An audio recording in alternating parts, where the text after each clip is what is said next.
अब मैं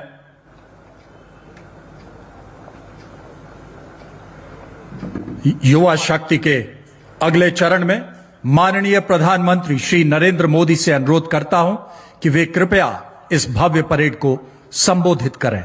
माननीय प्रधानमंत्री महोदय।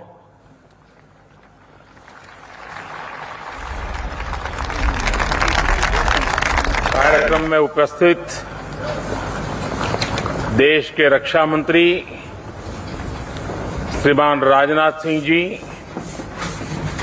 एनसीसी के DG lieutenant general Gurbir Pal Singh ji, यहां उपस्थित सभी महानुभाव, अधिकारीगण, गणतंत्र दिवस की परेड में हिस्सा लेने वाले कलाकार, एनएसएस, एनसीसी के साथियों, इस समय देश अपनी आजादी का अमृत महोत्सव मना रहा है और जब एक युवा देश इस तरह के किसी ऐतिहासिक अवसर का साक्षी बनता है तो उसके उत्सव में एक अलग ही उत्साह दिखता है। यही उत्साह मैं अभी करियप्पा ग्राउंड में भी देख रहा था। ये भारत की उस युवा शक्ति के दर्शन हैं जो हमारे संकल्पों को पूरा करेगी, जो 2047 में जब देश आजादी के 100 साल पूर्ण करेगा, 2047 के भव्य भारत का निर्माण करेंगी। मुझे गर्व है कि मैं भी कभी आप ही की तरह एनसीसी का सक्रिय कैडेट रहा हूं।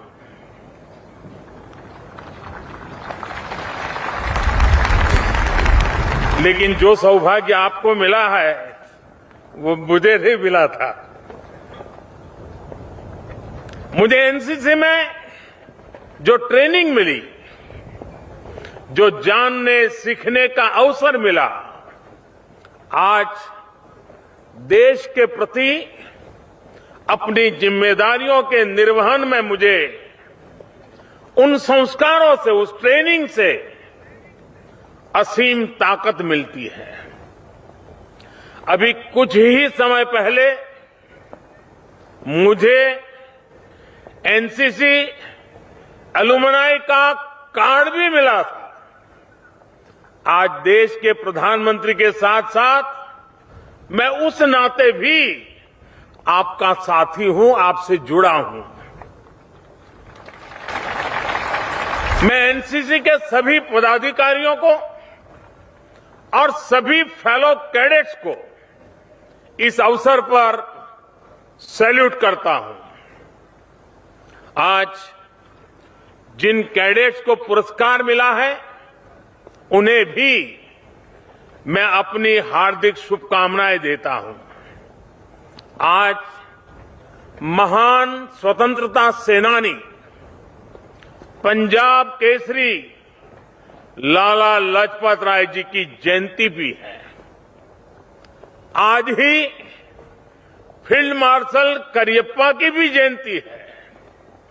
राष्ट्र निर्माण में अहम भूमिका निभाने वाले देश के इन वीर सपूतों को मैं आदरपूर्वक नमन करता हूं।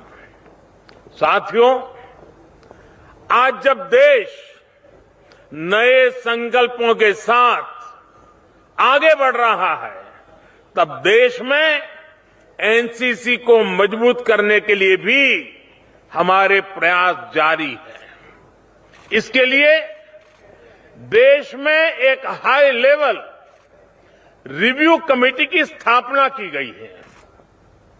पिछले 2 सालों में हमने देश के सीमावर्ती क्षेत्रों में 1 लाख नए कैडेट्स बनाए हैं। मुझे खुशी है कि एनसीसी कैडेट्स की ट्रेनिंग में सिमुलेशन जैसी आधुनिक टेक्नोलॉजी का इस्तेमाल भी बढ़ रहा है। हमारे एजुकेशन सिस्टम को एनसीसी से जोड़ने के लिए भी देश कई कदम उठा रहा है। पूरी तरह से सेल्फ फाइनेंसिंग स्कीम के तहत 1 लाख कैडेट्स का विस्तार देश की कॉलेजों में किया गया है। 1 लाख कैडेट्स को लेकर यही प्रयास अब स्कूलों में भी शुरू किया गया है। नई राष्ट्रीय शिक्षा नीति के तहत देश की 90 यूनिवर्सिटीज ने एनसीसी को इलेक्टिव सब्जेक्ट के रूप में भी शुरू किया है। मैं आज यहां बड़ी संख्या में गर्ल कैडेट्स को देख रहा हूं। ये देश के बदलते मिजाज का प्रतीक है। देश को आज आपके विशेष योगदान की जरूरत है। देश में आपके लिए आज अपार अवसर मौजूद है।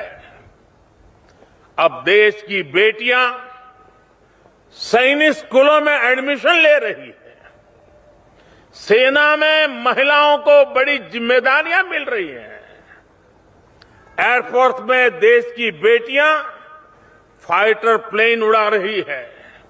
ऐसे में हमारा प्रयास होना चाहिए कि एनसीसी में भी ज्यादा से ज्यादा बेटियां शामिल हो।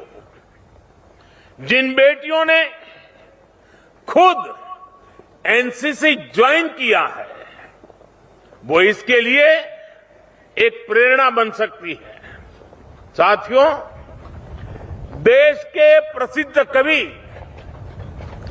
माखनलाल जी चतुर्वेदी की एक कविता, और उस कविता की पंक्तियों में उन्होंने कहा, भूखंड बिछा, भूखंड बिछा आकाश ओढ़, नए नोदक ले, मोदक प्रहार, ब्रह्मांड हथेली पर उछाल, अपने जीवन धन को निहार।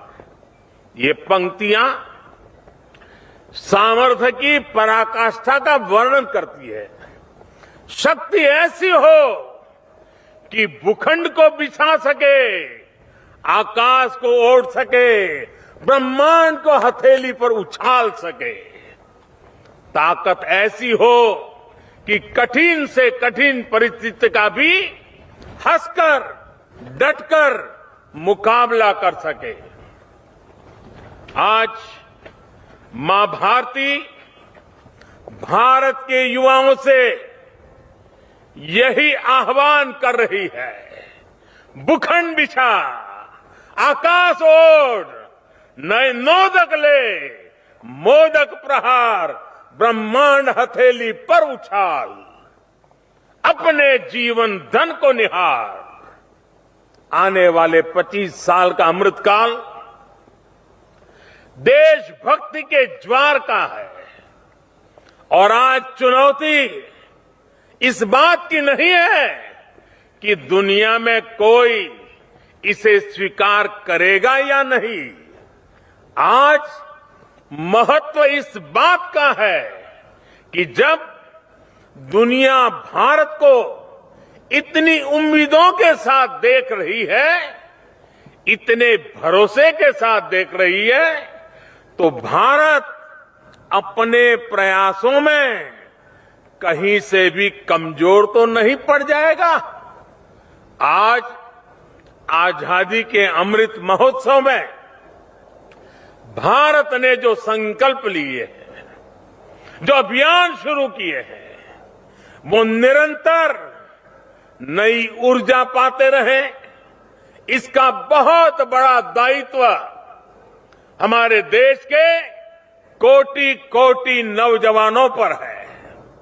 आज इस समय जितने भी युवक युवतियां एनसीसी में हैं, एनएसएस में हैं, उसमें से ज्यादातर इस शताब्दी में ही पैदा हुए हैं। आपको ही भारत को 2047 तक बड़े आन बान शान के साथ लेकर जाना है।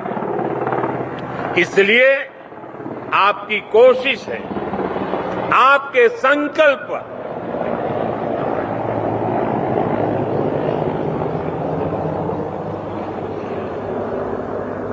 इसलिए आपकी कोशिश है, आपके संकल्प, उन संकल्पों की सिद्धि भारत की सिद्धि होगी, भारत की सफलता होगी।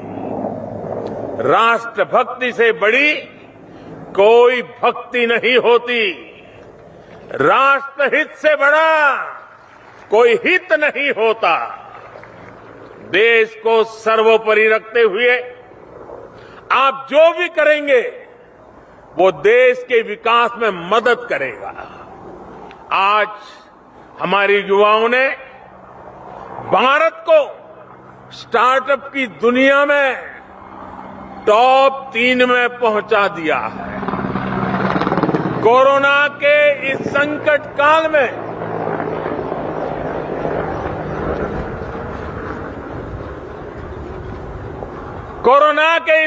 काल में जितने यूनिकॉर्न बने हैं वो भारत के युवाओं का शक्ति प्रदर्शन है। आप कल्पना कर सकते हैं 50 से ज्यादा यूनिकॉर्न कोरोना काल के दौरान अस्तित्व में आए हैं। और आपको तो पता ही होगा, एक एक यूनिकॉर्न, एक एक स्टार्टअप की पूंजी 7,500 करोड़ रुपए से ज्यादा है। ये क्षमता, ये सामर्थ्य बहुत बड़ा विश्वास जगाता है। और जानते हैं इसमें सबसे बड़ी बात क्या है कि हजारों स्टार्टअप्स देश की किसी न किसी आवश्यकताओं को पूरा करने के लिए बने हैं। कोई कृषि क्षेत्र में नया कर रहा है, कोई सप्लाई चेन को सुधारने के लिए नया कर रहा है, कोई शिक्षा के क्षेत्र में बदलाव के लिए कुछ नया कर रहा है। इनमें देश के लिए कुछ करने का जज्बा है, कुछ कर गुजरने का जज्बा है। साथियों, जिस देश का युवा राष्ट्र प्रथम, नेशन फर्स्ट की सोच के साथ आगे बढ़ने लगता है, उसे कोई दुनिया की कोई ताकत रोक नहीं सकती है। आज खेल के मैदान में भारत की सफलता भी इसी का एक बड़ा उदाहरण है। खिलाड़ी की प्रतिभा, खिलाड़ी का संकल्प, उन सारी बातों का अपना महत्व है ही। खिलाड़ी के परिश्रम का भी बहुत महत्व है, लेकिन अब उसकी हार जीत के साथ 130 करोड़ देशवासी जुड़ जाते हैं। भारत का युवा किसी भी मैदान में किसी से टक्कर ले रहा है तो पूरा देश उसके पीछे एकजुट हो जाता है। खिलाड़ियों में भी ये भावना प्रबल है कि मैं पुरस्कार के लिए नहीं, अपने देश के लिए खेल रहा हूं। इसी भावना के साथ हर क्षेत्र में भारत के युवाओं को, देश की भावी पीढ़ी को आगे बढ़ाना है। साथियों, कोरोना के इस काल ने पूरी दुनिया को हम भारतीयों के अनुशासन, हम भारतीयों की समाज शक्ति का परिचय दिया है। अब जनता कर्फ्यू के दौरान पूरा देश कोरोना से लड़ने के लिए एकजुट हो गया तो पूरा विश्व हैरान हो गया था।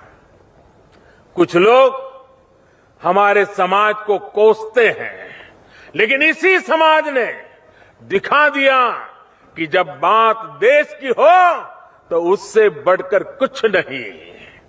जब सही दिशा मिले, सही उदाहरण मिले, तो हमारा देश कितना कुछ करके दिखाता है। ये उसका उदाहरण है। आप एनसीसी और एनएसएस के युवाओं ने भी कोरोना के इस संकट में अपने सेवाभाव से सभी का दिल जीता है। अब आपके ये भी दायित्व है कि जो कुछ आपने एनसीसी में सीखा है, वो सिर्फ जब यूनिफॉर्म पहना हो तभी काम में आए, ऐसा नहीं होता है। वो आपके पूरे जीवन में इसी तरह कैसे बना रहे, समय समय पर कैसे प्रकट होता रहे। आपको ये भी सोचना चाहिए कि एक कैडेट के तौर पर जो सीखा है उसका समाज को कैसे लाभ होगा। जैसे आप अगर किसी गांव में रहते हैं तो आप पता कर सकते हैं कि कहीं उस गांव में कोई विद्यार्थी स्कूल छोड़ करके ड्रॉप आउट तो नहीं है। आप उससे मिलेंगे, उसकी दिक्कतें समझेंगे, उसकी पढ़ाई फिर से शुरू हो इसके लिए प्रयास करेंगे, तो एनसीसी की भावना को आप आगे बढ़ाएंगे। अब स्वच्छता का अभियान को बढ़ावा देने के लिए भी अपने गांव, मोहल्ले, अपने शहर, कस्बे में अलग अलग टीमें बना सकते हैं, क्योंकि आपने यहां पर लीडरशिप के गुण सीखे हैं। अब उसको अप्लाई करना है समाज में। जिस तरह आपने समुद्री तटों की सफाई के लिए पुनीत सागर अभियान चलाया था, बहुत प्रशंसा पाई थी, वो एनसीसी के कार्यकाल के बाद भी जारी रहना चाहिए। जैसे आजकल देश में कैच द रेन, इसका एक जन आंदोलन चल रहा है। बारिश के पानी को हम कैसे बचाएं, जो हमारे तालाब है, जो झील है, उन्हें कैसे साफ रखें, इस दिशा में भी आप लोगों को जागरूक कर सकते हैं। साथियों, आजादी की लड़ाई में महात्मा गांधी ने देश के सामान्य मानवी को ऐसी ऐसी प्रवृत्तियों से जोड़ा था जिनसे लोगों की रोजी रोटी भी चलती थी, लेकिन साथ साथ देशभक्ति का आंदोलन भी गति पकड़ता था। जैसे कोई सूत काटने का काम करता था, कोई प्रौढ़ शिक्षा से जुड़ा था, कोई गौ पालन से जुड़ा होकर काम करता था, कोई स्वच्छता का काम करता था। इन सारे विषयों को गांधी जी ने आजादी के आंदोलन से जोड़ दिया था। इसी तरह आजादी के अमृतकाल में आज से लेकर अगले 25 वर्ष हम सबको, आपको, अपनी प्रवृत्तियों को, अपने कार्यों को देश के विकास के साथ, देश की अपेक्षाओं के साथ, देश की आकांक्षाओं के साथ जोड़ना है। आज देश आत्मनिर्भर भारत के संकल्प के साथ चल रहा है। आप सभी युवा वोकल फॉर लोकल के अभियान में बहुत बड़ी भूमिका निभा सकते हैं। अगर भारत के युवा ठान लें कि जिस चीज के निर्माण में किसी भारतीय का श्रम लगा है, किसी भारतीय का पसीना बहा है, सिर्फ वही चीज इस्तेमाल करेंगे तो भारत का भाग्य तेज गति से बदल सकता है।